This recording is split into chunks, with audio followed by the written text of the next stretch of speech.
All right, so we want to estimate now the sum of a series, and they talk about, I highlighted here, a remainder. So let's see what they mean here, this R sub n remainder. Um, so, okay, let me go to the whiteboard. Okay, let me go to the whiteboard here and discuss this terminology a little bit with you.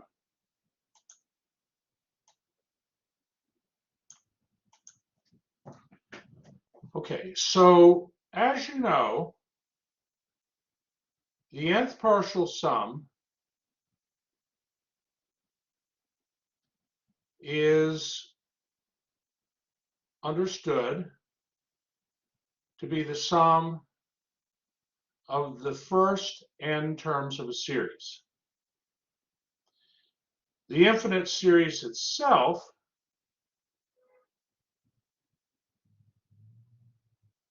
okay, so this is like one little thing here, and here's another little thing here. The infinite series itself, okay, we has a sum if it converges, and we call that sum S. Okay, that's assuming the sum converges. Now, what we're interested in is we want to estimate this sum. We estimate the series, the sum of the series, using the nth partial sum. I mean, that's, if we don't have a formula to get the sum of the series, like the geometric series, a convergent geometric series, we have a formula to get the sum of the series. And but if we don't have a formula, we have to estimate the series by adding up the first n terms of the series, whatever n is. So in our scenario,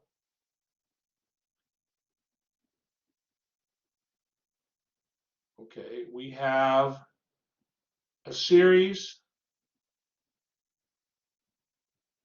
minus the nth partial sum. This is what's called the remainder. The remainder. Now let me just, I'm just looking in the book here, just briefly. Right, that's right. So the way you have to think about this is you have here the true sum, and then here you have an estimate. The nth partial sum is an estimate.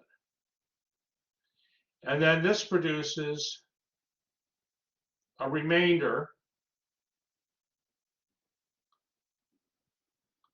or it could be thought of as an error in the estimate.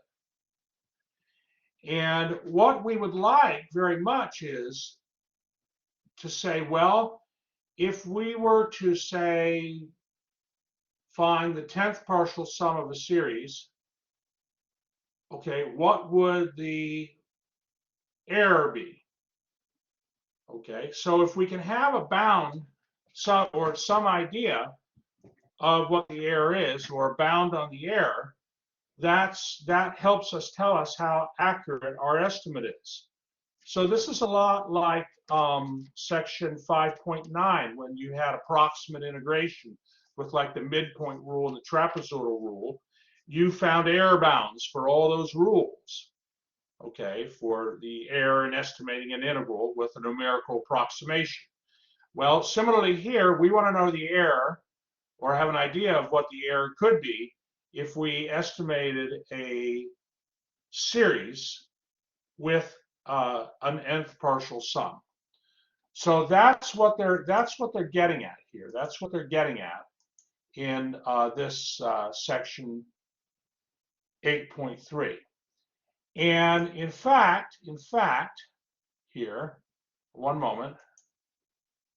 Let me see. Hold on.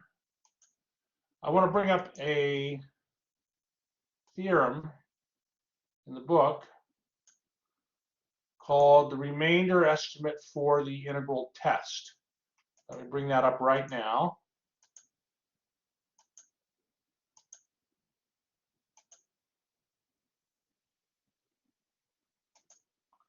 Okay, this is the remainder estimate for the integral test.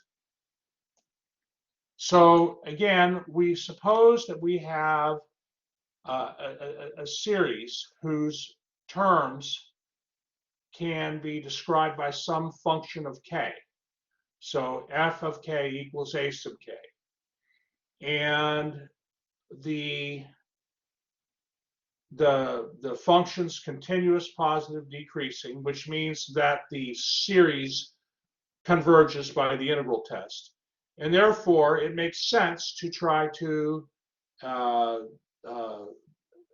estimate the sum of the series. So in the inequality, the compound inequality here, they're saying that the remainder of the nth partial sum in estimating the series is greater than or equal to the improper integral from n plus 1 to infinity and less than or equal to the improper integral from n to infinity.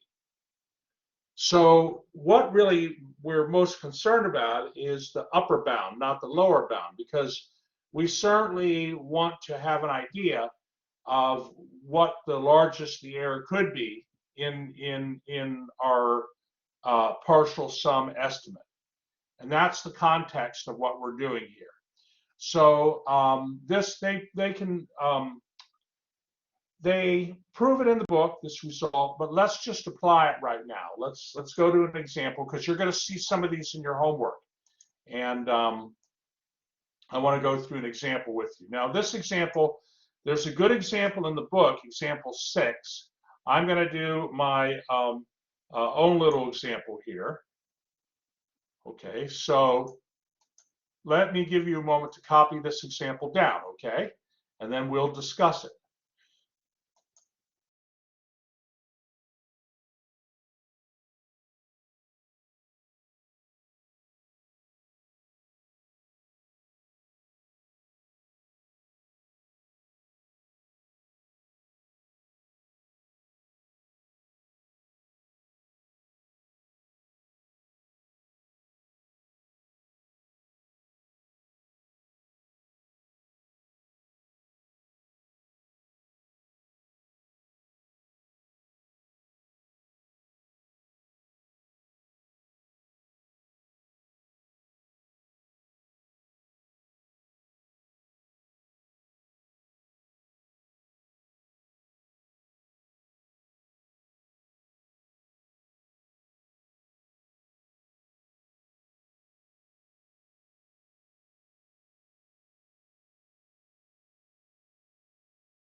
Okay, so we want to estimate this series correct to two decimal places.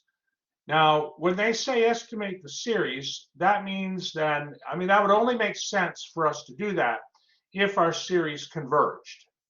This series converges. Why? What kind of series is this?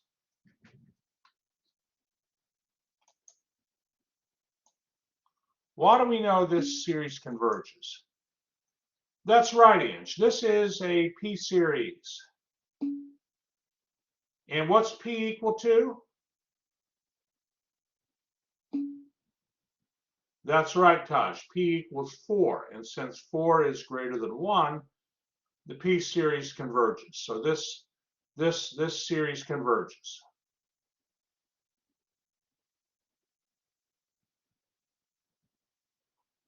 And we're going to estimate the sum of the series. We want to estimate it correct to two decimal places,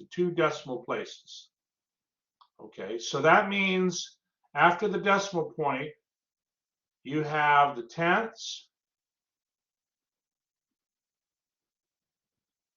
and the hundredths place. We want our estimate to be accurate to within those two decimal places, the tenths and the hundredths place. So we're going to use the remainder estimate for the integral test. And let me go to the next page and we'll go through some of the details, okay? All right. Are there any questions?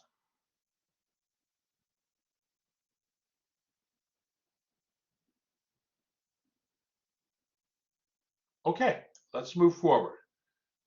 So here we are for our solution.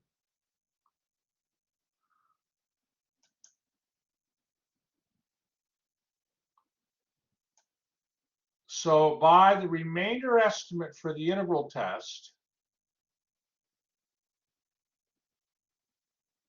the remainder R sub n, which is equal to the difference between the infinite series sum and the nth partial sum, that has to be less than or equal to this integral here, the integral from n to infinity, improper integral, from n to infinity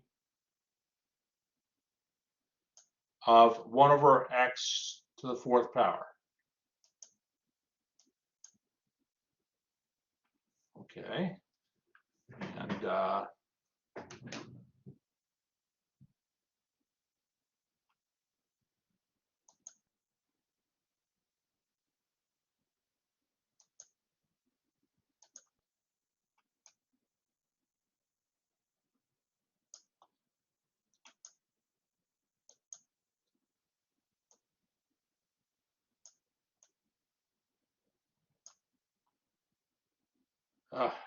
hold on, class. Everything's fine. I just want to put back in the word the here.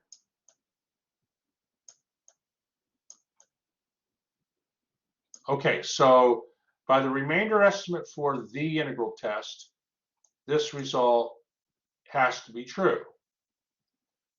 So, okay, obviously what we have to do is we have to find or compute this improper integral. And before I do that, just a little note here, just a little note. The function 1 over x to the 4th power is continuous, positive, and decreasing on the interval from 1 to infinity. Therefore, the integral test applies. So all the problems you'll see in your homework, you know, the functions are going to work such that you can use the remainder estimate for the integral test.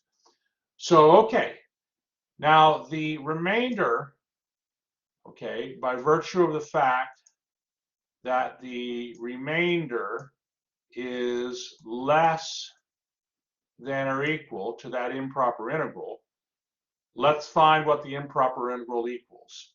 So you've done this many times, computing an improper integral. You know how to do it. You replace the infinity here with a t, so that you have a proper integral, and you take the limit as t approaches infinity of a proper integral, which you're going to compute using your knowledge of the integration techniques. So the antiderivative of x to the negative 4th power, the antiderivative here is x to the negative 3rd over negative 3. Okay, that's your antiderivative. And your limits, of course, are t and n, and we substitute those values in here.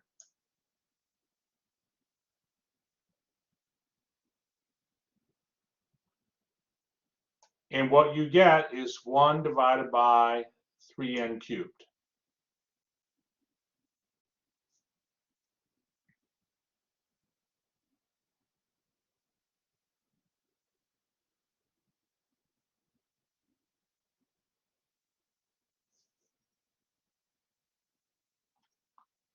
Are there any questions so far up to here?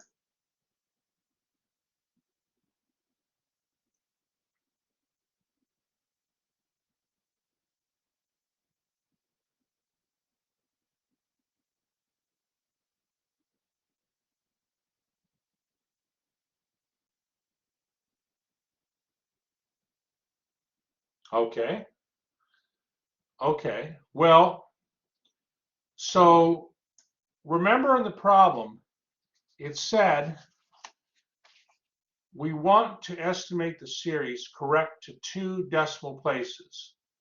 So we know then that I mean what that means is that our I'm looking here at this at what I have down here. One moment. I'm looking at this right here on the right. So by the remainder estimate for the integral test, the remainder is less than or equal to that improper integral, which we know now the improper integral is 1 divided by 3n cubed. And we're going to make that, set that less than or equal to 5 over 10 cubed. Now, because it's 2 decimal places, we have to have, well, 5 over 10 cubed, right? 5 over 10 cubed is 0.005. So by requiring the remainder to be like having that 5 in the numerator is because of round off. We don't want round off error to change the first 2 digits of our estimate. So we want so you got to have less than like a half, to do that. Or what I'm trying to say is, if we demand that our remainder is less than 0.005 or 5 thousandths, that will ensure that our estimate is correct to 2 decimal places, because you can't have even if you say you add a certain number of terms to the series, you add a certain number of terms, you get a partial sum. If you add more terms to the partial sum, that'll increase the sum, right? But if you demand that your remainder be less than 5 10,000ths, which is here, that will ensure that you're correct to within 2 decimal places. The 3 here is because we said 2 decimal places. If for instance we said we wanted to be like correct to 4 decimal places. If we wanted an estimate, a partial sum that estimates the actual sum of the series correct to 4 decimal places, we would need to use 5, it's always 5 on top, over 10 to the 5th power. 10 to the 5th power. Because 5 here equals 4 plus 1. Just like 3 here equaled 2 plus 1 when we want our estimate correct to 2 decimal places. Okay, so does that make sense on what that, and then now, of course, 1 over 3n cubed is less than or equal to 5 over 10 cubed. That's the inequality that we have to solve for n. Are there any questions on that?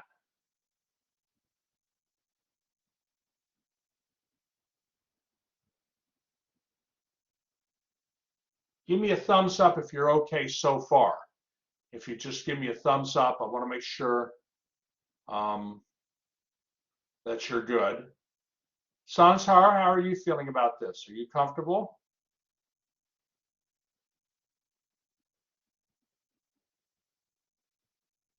Javier, how do you feel?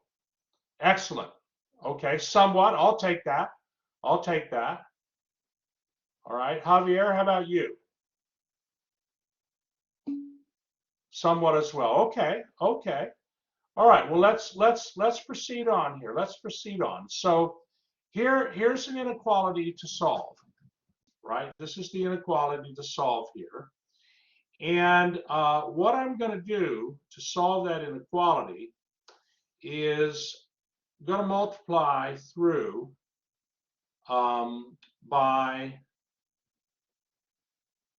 3n cubed on both sides, 3n cubed on both sides of the inequality. Now I notice the inequality sign, and then that gets us down to here.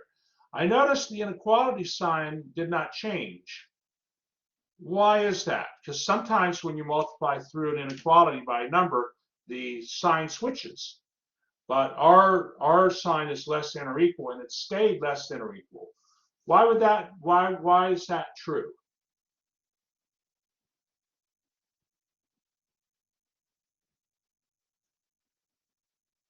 We're multiplying through by 3 times n cubed. Why does the inequality sign not switch?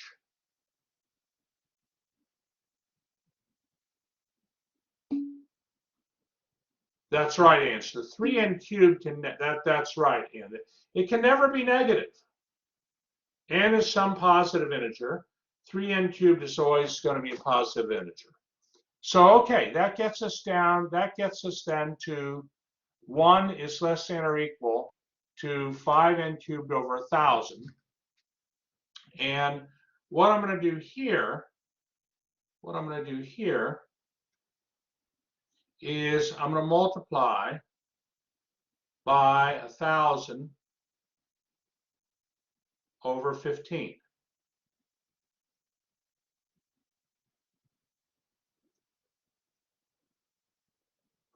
Okay, and so we'll get then n cubed is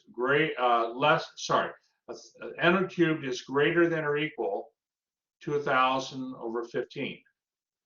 And I'll continue on the next page to solve that inequality, but are there any questions so far?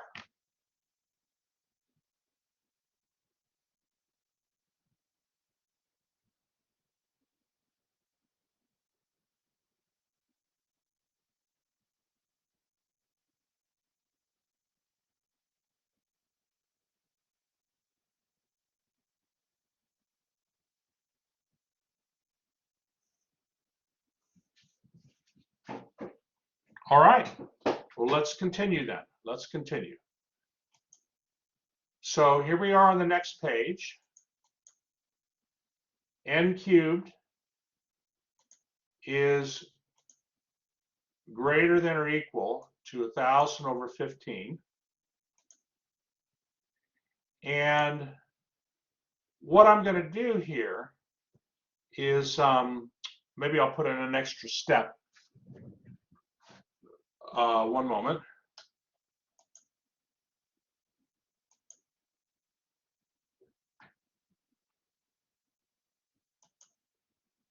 Okay, so let me just go over here. So we have n cubed is greater than or equal to 1,000 over 15. And what we'll do is we'll raise both sides of the inequality to a third power. And so that means n will be greater than or equal to 1,000 over 15 raised to the 1/3 power.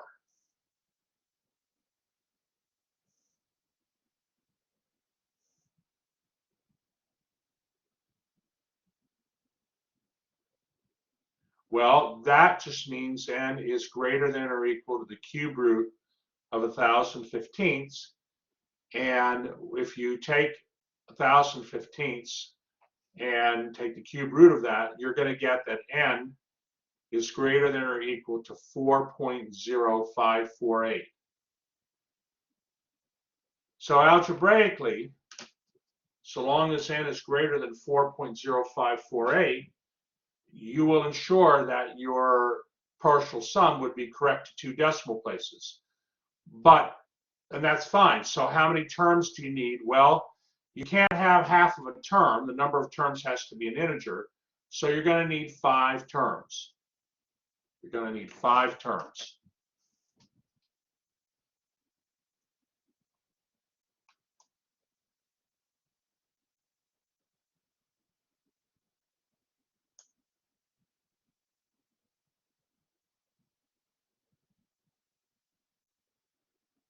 So now look at what I do here.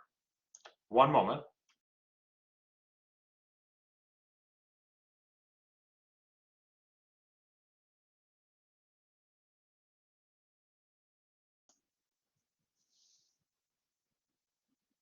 So I want to kind of make this as intuitive and as possible for you. So, okay, well, you might say, all right, well, let's see then.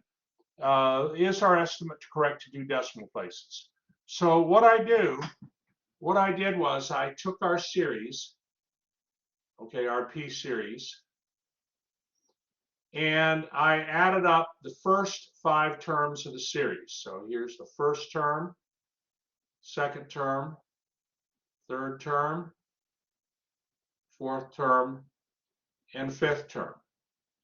And when you add that up, the fifth partial sum, you're going to get 1.08,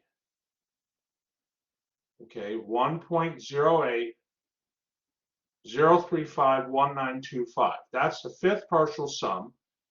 And look at in the tenths and hundredth place, you have a 0 and an 8.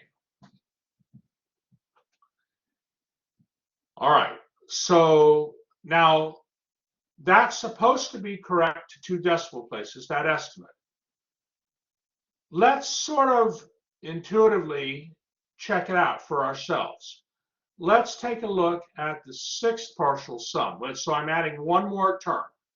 So that would be 1 over 1 to the fourth plus 1 over 2 to the fourth power plus 1 divided by 3 to the fourth power plus 1 divided by 4 to the fourth power plus 1 divided by 5 to the fourth power plus 1 divided by 6 to the fourth power. And computing S sub 6, I get 1.08112354. Let me give you a moment just to catch up here, because I want to kind of make sure I have good attention on this. So let me give you a minute here.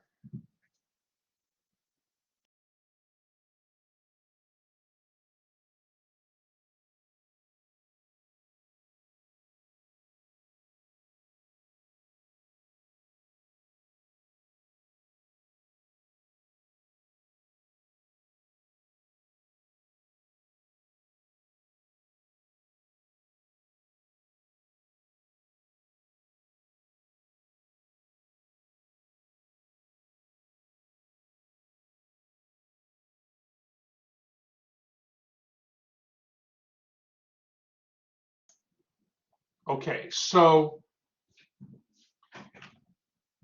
what I did, what we're doing here is we're computing the fifth partial sum. There it is, 1.08035199. So if we were to take the sixth partial sum, if we added another term to the series, if we added another term so that we're adding six terms of the sixth partial sum. So we add the first five terms of the series, we get 1.08035199. If that estimate is correct to two decimal places, if that estimates the sum of the infinite series correct to two decimal places, then adding another term shouldn't change the decimals in the tenths and the hundredths place. Well, so what I did was I computed the sixth partial sum where I add, one more term here, and I get then the sixth partial sum, which is 1.0811235534. Notice that the tenths place stays a 0 and the hundredth place stays an 8. Those two terms, those did not change. So therefore, our series is approximately equal to 1.08, which is correct to two decimal places. You see how that works? You should understand what's going on. When a lot of the problems in the homework, they might say how many terms do you need to estimate the series correct to two decimal places or three decimal places, and you find the value of n. But you should have an intuitive understanding or a good understanding of what that means. And so this is what that means. I mean, how many are in computer science here? How many are computer science majors? I know we have a few. Yeah, Taj is, Ange is, Jan is. So this is, and Javier is.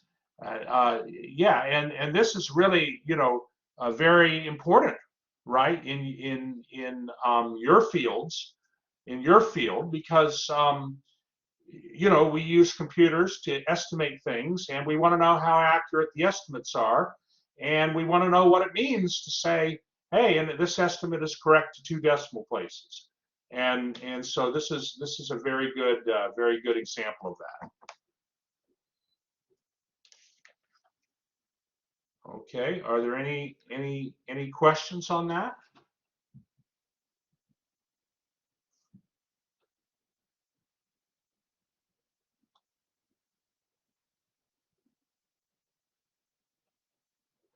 Now, of course, naturally, two decimal places is not very, that's not, I mean, it's nice, but we might want our estimate to be correct to, maybe 10 decimal places, right? So I'm going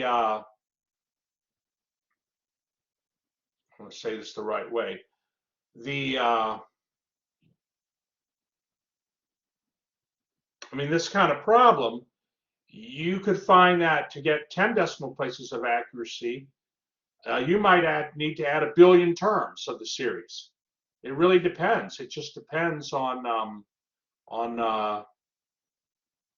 what your application is. If it's it's an application involving astronomy, right? If you're off just a little bit, looking out to a star, you're going to be off, right? And so yeah. So this is really now what section 8.3 is about. Are there any questions?